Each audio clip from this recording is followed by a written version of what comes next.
I think sanction has nothing to do with Ukraine. Ukraine was just a reason. It was just, as I said, failure of any failure of any attempt which were taken in the past to build normal relation between Europe and Russia, from the both sides, by the way. And what we have now is just real end of previous cycle, when we start from freedom of press, general talk about freedom, democracy, how different we are. And then there is no real mechanism, how people live together. Because obviously Sochi got a really bad press, didn't it? And that's before all of this. Yeah, and Sochi shouldn't have it. We should give a lot of credit to Sochi to show how different universe, whatever appears in the Western press, same in Russian media, about West and their intention. That's why I think what's important, it's a tragedy between what's going on between Russia and Ukraine, and we have a winter in front of us, very cold winter. My grandfather, died during civil war, and it was -30. It could be easily -30 for 2 weeks, in Donetsk or Lugansk. It's not south of France. That's why we all should be very focused.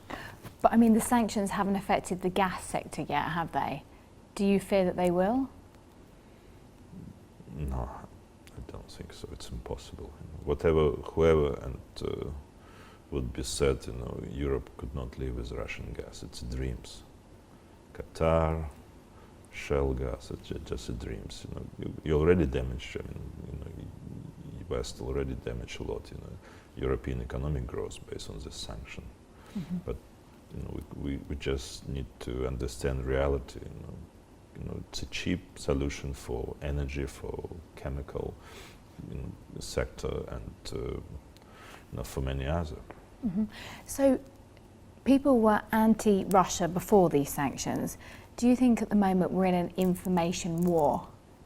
I don't think people. I think it's a various lobby group, various interests. You remember, all campaigns before Olympic. They've been intentionally, screwing any efforts, from Russian side to be normal, to look normal in the West. Okay, but let's see. It's always,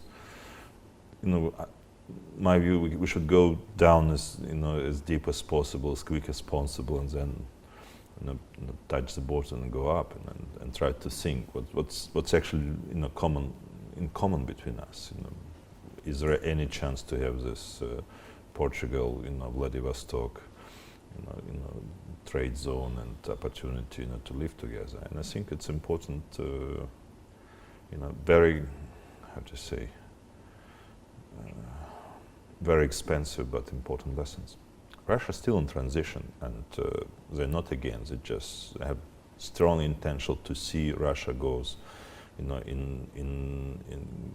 into certain direction with a certain speed, and we just can't. We need to adjust. You can see now, there is many different generation living, all together. We have old generation who still believe, that Stalin was a true hero. We have a new generation which more believe, what they could find in Google and what they could read, via contact or Facebook.